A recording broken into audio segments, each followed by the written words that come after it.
Just a Farmgirl by Norrlof. Read by Norrlof. No, it's out of question. She's staying here, on the farm. Nils Nilsson slammed his fist on the kitchen table to stress his decision.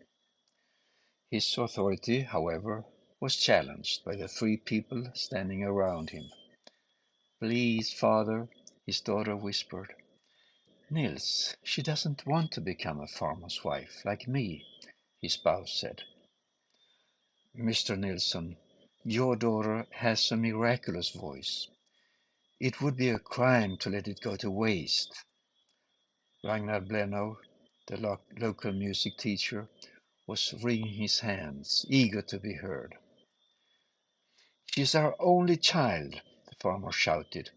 She's going to stay here, marry, and take over this farm. It has belonged to the family since 1753.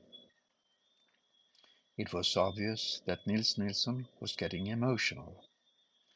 I was stupid when I let her start taking singing lessons with you, Blennow, he continued.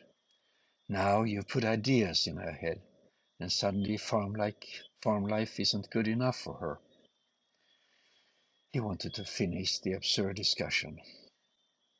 She doesn't have to go to Stockholm to sing. She can sing as much as she wants to hear, while milking cows, picking potatoes, and baling hay.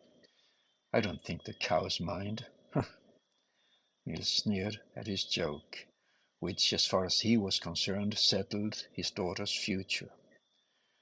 But then his wife spoke up.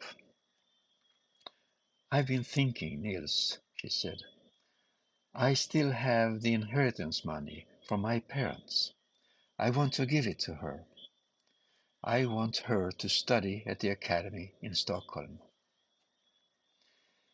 18 years later, Nils Nilsson, now an old widower, sat down at his kitchen table to read a letter from America.